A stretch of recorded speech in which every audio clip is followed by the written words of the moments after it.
This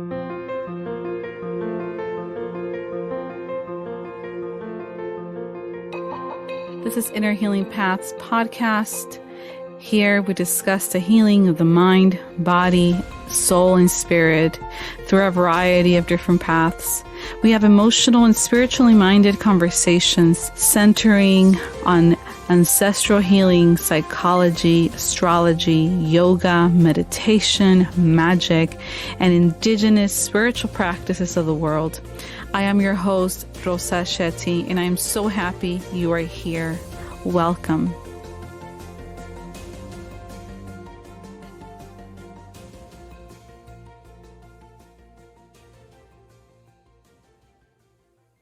Hello, everyone. Welcome back to the podcast. I'm your host, Rosa. Thank you so much for joining. I know it's been a very long time since I've shared a new episode here on the podcast. The last episode I shared was in August, and we're in December now, so it's been several months. And I definitely miss this space. I miss this community. I miss talking with people, the interviews, and just, everything that goes into podcasting. But little by little, I'm getting back into the swing of things. This particular episode is just a very brief catch-up episode on what's been going on with me, some of the things that I've been through in the last few months that I want to share with you all, and in the hopes that it will help you on your journey, and also maybe give just a little bit of some of the strategies and the things that have helped me cope during this time. Before I do that, I just want to give a brief disclaimer. This podcast episode does not treat or diagnose any physical or mental health condition. This episode does not substitute for health or mental health services of any kind. So I just want to start off by saying 2023 has been a roller coaster, emotional roller coaster of a year. There's been a lot of changes in my family dynamics, in my life, with the folks around me. I started off the year, the first 4 or 5 months of the year, both of my parents got very, very sick. At some point, my mom and my dad were in and out of the hospital like a week apart. My mom is better. She's doing really well. My dad is not doing so well. His health is deteriorating. So, at this point in life, I'm almost 40. I think most people that live and are lucky enough to have their parents alive at this point go through that, right? Aging parents. I think I heard somewhere the term sandwich generation to refer to folks that have aging parents that need care and support, and also have their own children that you're carrying and raising. So definitely feeling that sense of being in the middle. A lot of times, as much as I would love to attend and take care of my dad or my mom more, because I have a little one. My daughter is 3, and I have a lot of responsibilities and work and family life. I'm not able to physically do all the things that I would love to be able to do for my parents. So it's been that, juggling that. Then fast forward to May, around May, I found out that we were having a baby. So of course we're really excited about that. And then unfortunately, a few weeks later, or actually a couple months later, we had a loss of the pregnancy. And for me, this was a very, very new and difficult and just a roller coaster of emotions. I've never experienced pregnancy loss.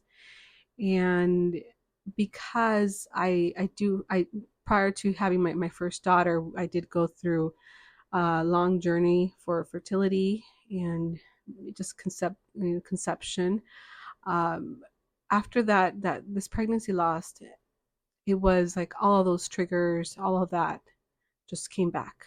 The triggers of the fear of what if, I'm not able to, and what if that, and and all the anxiety that comes with trying to have a baby. And for folks that have experienced the fertility journey, it is pretty brutal. And like I said, I went through that with my daughter. And with my daughter, it took a while to be able to get pregnant with her. During my 20s, I developed autoimmune condition. I also was told I had PCOS. So I kind of always knew since my 20s that it would be hard, whenever, if and when I ever try. So when that time came, and sure enough, it wasn't happening. Um, it was a very, very much humbling experience of surrender, um, of having to the process of just anticipatory grief, of the unknown and the possibility that this may not happen for us. So it was a it was just roller coaster of emotions, as you can imagine. So fast forward to this year, and having that pregnancy loss, all of that just came rushing back. And once again, I found myself in that place of really, really wanting to have a baby, and yet my body, timing, saying it's not the time, or not now, or I, not knowing if it will ever be again for me. So it was a difficult time. I did go through that with the love and support of my husband.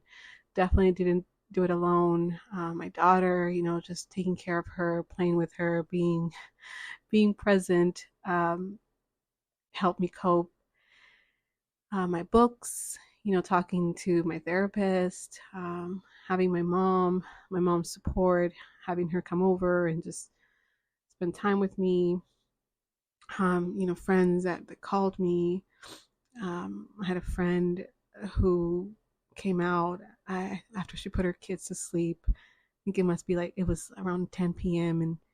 and she said, "You don't have to get out of the house. Just open your door, and there's something for you at your doorstep." And she had left flowers and my favorite coffee, and it was just those little things that really, really make a difference when you're going through a difficult time. How and who shows up for you helps you cope, and it helps you work through it. It helps you navigate the dark times in your life. So I was just so grateful to have it, everyone that showed up for me. Um, Earlier in the year, I booked a meditation retreat with Dr. Lidiana Garcia and Natalie Gutierrez. And this meditation retreat, I had planned it. I had no idea I was going to be going through what I went through. And it was going to be for July. And sorry, no, and end of June. And it was the best thing that I could have ever done for myself, especially because the retreat happened a week after I went through the loss, and it was truly an opportunity for me to replenish, to sit in nature, to be in nature, to be with other women, and to connect and to heal and to process. We did a lot of meditation, a lot of processing, a lot of um, healing, nourishing activities for our heart, for our mind, for our soul. We did a cacao ceremony. We did a fire ceremony. It was just so beautiful, and it was exactly what my heart, my mind, my spirit needed at that time. And I want to talk a little bit about surrender. Um, the idea of surrender mentally, emotionally to what is or has been for me one of the most powerful experiences of my life.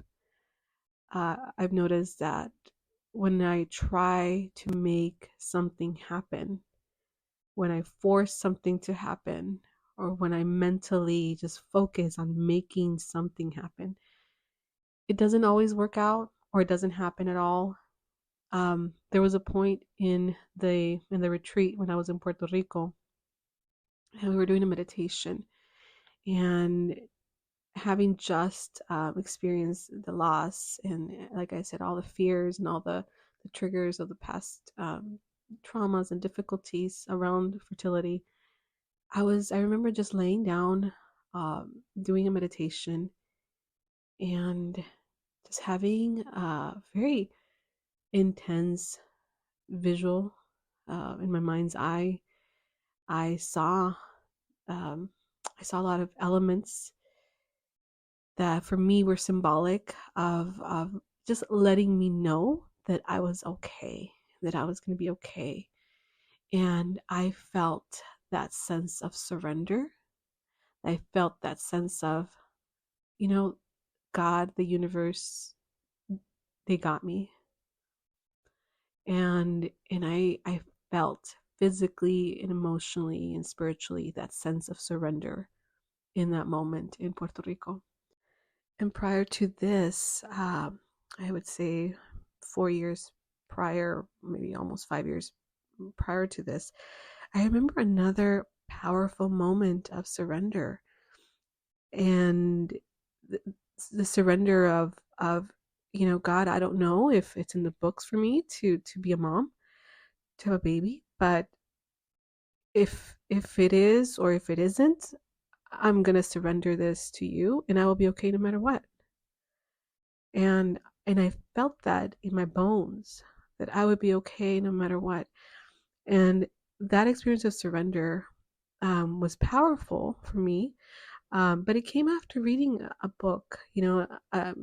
It was a book by the Buddhist philosopher Thich Nhat Hanh, and it was just a simple. I think I was just, maybe I was emotionally and spiritually ready for that, but I read a passage in one of his books that just clicked.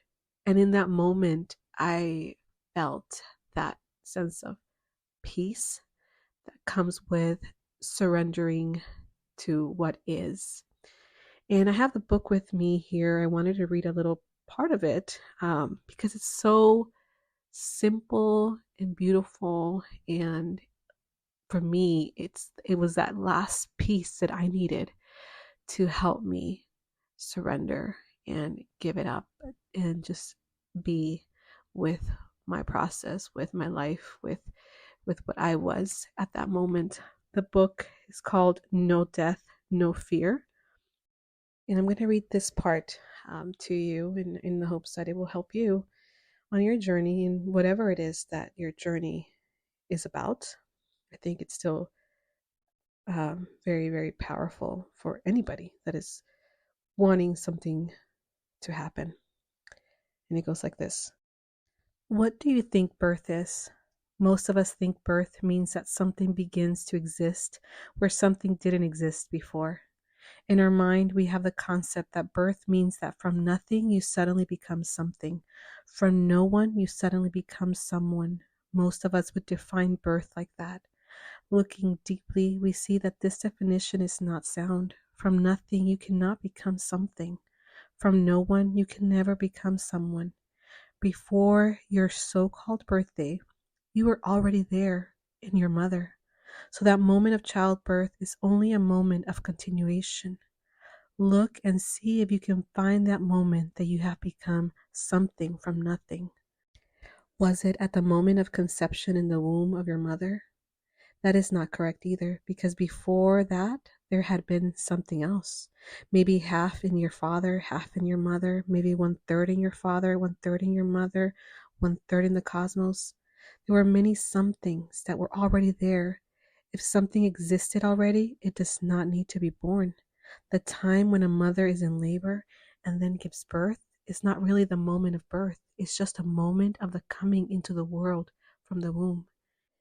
In Zen, we like to ask the question, what did your face look like before your grandmother was born? Ask yourself this question, and you will begin to see your own continuation. You will see that you have always been there. The moment of your conception is a moment of continuation, of manifesting in another form. If you keep looking, you will see that instead of birth and death, There is only continuing transformation. And that's the end of that part of the book. And I highlighted, I put a heart next to it. It's found on page 72 if you get the book. So sometimes this moment of surrender, of giving up not in the sense like you're not gonna, you're losing hope, but giving up to the universe, to God, and to let it be. Um, can these moments can come after reading a simple story, watching a movie. I know that I've watched movies throughout my life that just are just so moving and help me in that moment work through something that I had been trying, and it was that just that last piece that just made everything click. Sometimes it happens through conversations with friends. Sometimes it happens walking your dogs, nature, being in nature. Um, so for me, I think about 2 months after reading this book, we took a trip, and in that trip, I really forgot about my journey trying to have a baby, and we just had fun and we just enjoyed ourselves, and um, yeah, I think about a month after that, we got pregnant, and now we have our daughter, and she's 3 years old. So yeah, again, I don't know. A lot of times, it happens like that when I've heard so many stories of folks that try to have a baby, and they come to peace with the idea of not being able to have a baby um, on their own, or get pregnant and carry the baby on their own, and they turn to other options, or they end up adopting. And once they do that, they actually get pregnant. So there's something about that idea of letting it go, of letting go of the result of that we want, or letting go of the fixation of that something that we want needs to happen in order for us to be okay. There's something to that. And I don't know exactly what it is, but it happened for me. And then, like I said, this year I had another powerful moment like that in Puerto Rico. And I came back from the trip, and 2 weeks after that, we got pregnant again. So, so it was, yeah. So we were so excited and so happy and cautious. I remember feeling very nervous, even telling people, and but yeah, it's so that happened, and I'm excuse me. I am now 6 months pregnant. We're gonna have a baby in spring, and we're just so excited. We're so excited and so happy, and we feel so blessed. So all of that story, all of that was, just to say, this is why I haven't been as active on my podcast. And honestly, energy wise, it's when you're the first trimester, and just almost for me throughout the entire pregnancy, energy is just depleted. But especially the first trimester, it's really, really hard. I was nauseous, no energy for anything other than what I absolutely had to do at home, work, my daughter, my husband. Um, Second trimester has been a little bit better. I don't have nausea. I don't have any kind of sickness, but still, still tired.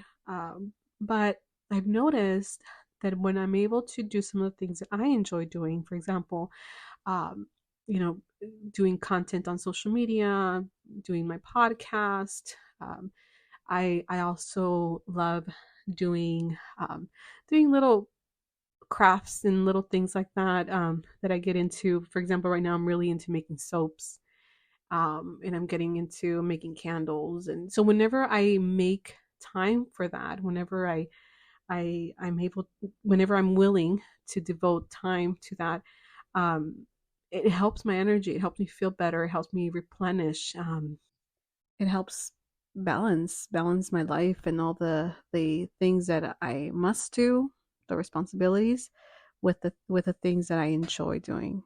So I think for all of us is very important to find something that we enjoy, even if it seems like a waste of time, because there's other more important things that you can be doing.